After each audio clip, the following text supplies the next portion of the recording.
الحمد لله الذي أنزل على عبده الكتاب ولم يجعل له عوجا قيما اللهم صل على محمد وعلى آل محمد كما صليت على إبراهيم وعلى آل إبراهيم وبارك على محمد وعلى آل محمد كما باركت على إبراهيم وعلى آل إبراهيم في العالمين إنك حميد مجيد.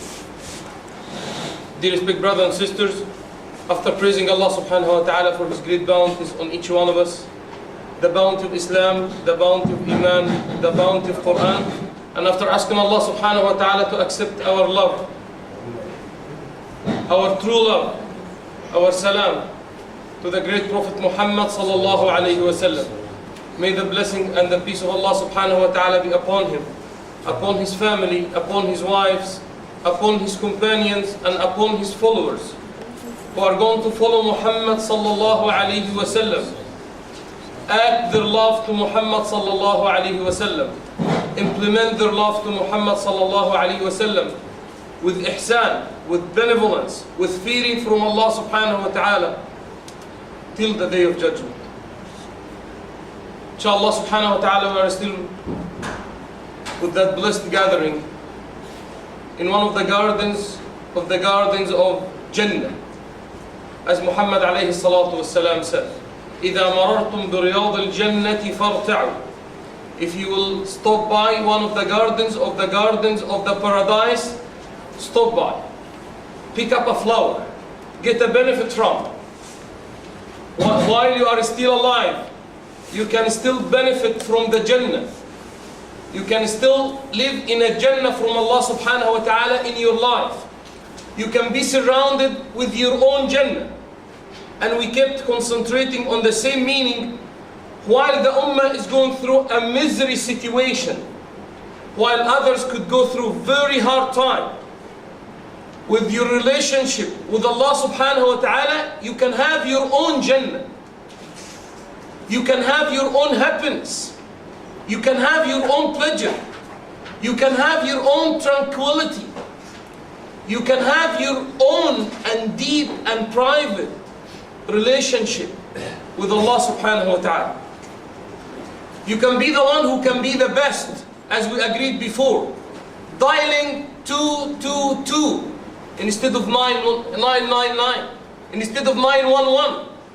222, 2 rak'ahs or 2 sajdas or 2 tears in 2 sajdas at 2 o'clock a.m.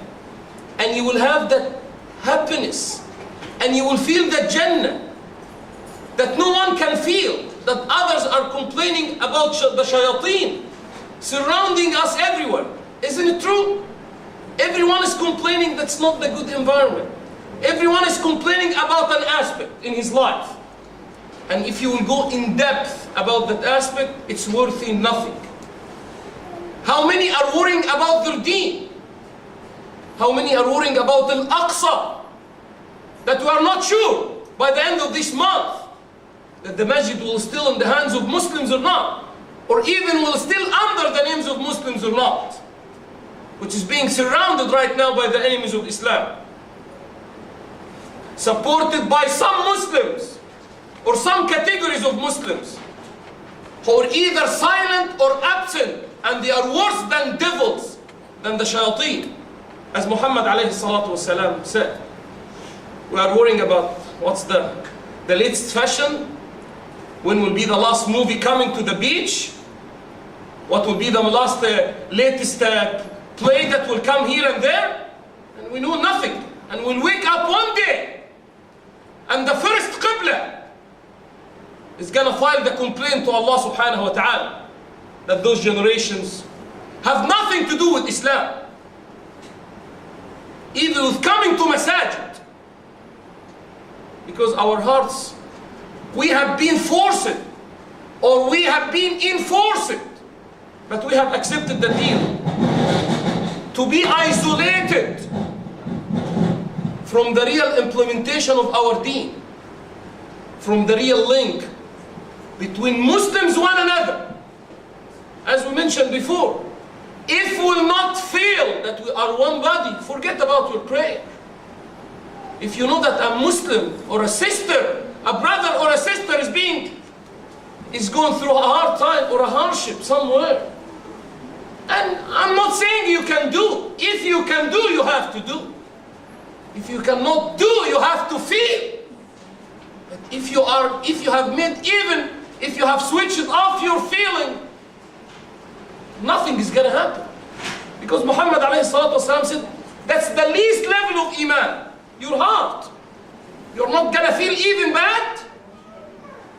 Isn't it worthy to stay just like half an hour with your family? Let's make dua for Allah subhanahu wa ta'ala. If we cannot go, if we cannot protect, if we cannot sacrifice our soul to bring al-Qibla, the first Qibla, and the third Haram back to the Muslim Ummah, is it much to spend 10 minutes in your own salah, in one sajda, saying, Ya Allah, Wallahi, I am here, I am feeling with what I should feel, and you know better than me, Ya Allah, you know the best. It has become like we are accusing our enemies by applying double standards. Is it true that what we kept saying to Mr. George X or GW, that what we kept saying, double standards? We are the one who made it with ourselves. We are the one who are dealing with deen with double standards. We are dealing with Fajr and Jum'ah, and I made that before. Not the same. Is it true? Here is the double standard. Are the people, can you see the same number in Fajr as the same number in Jum'ah? Can we see it? No! John Major, the ex-Prime Minister of UK, said it in one of their conferences one day. Guys, he knows Islam, the depth of our deen, more than us. If Fajr and Jum'ah are not the same, don't worry about those groups. Don't worry about them. He knows the depth of our deen. He knows what's meant by double standard in dealing with the deen aspects. We are waking up for Jum'ah, we are going because it has become like a habit. Oh, just like it's a shame not to go. Although many Muslims are even, I want you to check how many Muslims on the beach, and some of them, the women are almost naked, and you can ask them, show me your ID and tell me how many of them are Muslims, and you will know. During the Jum'ah prayer, I'm not gonna say sitting, no, they're enjoying with the haram, and tell them, can you tell me what's your name? And you will see maybe 5 out of 10. Fatima, Khadija, Amna, maybe, whatever.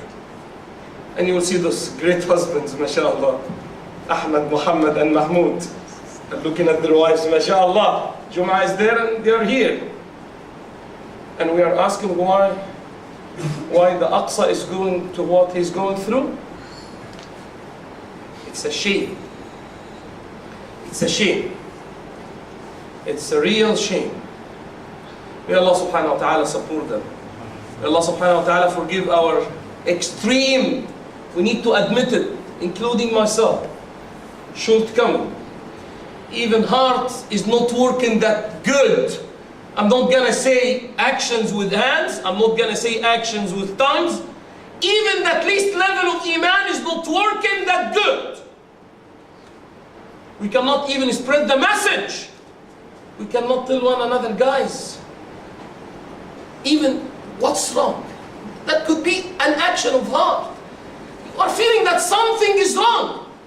You cannot feel the sweetness of a piece of sweet you are eating because there is a big chunk of your deen. You might wake up in the morning and it's not there. And our brothers and sisters are sacrificing their souls day and night. You need to feel the same. You need to understand, we are one. They are going through a test, and if we'll do nothing, one day you will go through the same somehow. It doesn't matter who you are. Because no one is far from the plan of Allah subhanahu wa ta'ala. It doesn't matter where you are. But those Allah subhanahu wa ta'ala has blessed them. Because that's the blessed land that Allah subhanahu wa ta'ala did bless. That Allah subhanahu wa ta'ala has said, I'm gonna send you the best of our believers who are gonna sacrifice who are going to know exactly how valuable you are as a piece of land, how valuable you are as al-Masjid al-Aqsa, الذي باركنا حوله. The one has witnesses the great bounty of Allah subhanahu wa ta'ala to Muhammad sallallahu alayhi wa sallam. The great journey with Jibreel alayhi salam, with al-Buraq, giving a message to everyone, that's ours. And we are the one who used to protect it and give the freedom to everyone. And when the Ummah of Muhammad sallallahu alayhi wa sallam forgot about their mission, about their job, I think we have addressed that and we shared it with one another before. If the people of the masjid will leave the masjid and they will not take care of their job inside the masjid, what we have agreed on before, who's going to take over? Huh? Remind me. إذا ترك أصحاب المسجد المسجد. If the people of the masjid will leave the masjid alone, deserted, isolate themselves from this masjid, who's going to take it over? The people of the nightclubs. Next day, which is the same, next day it will be a nightclub. أخذه أصحاب الحال.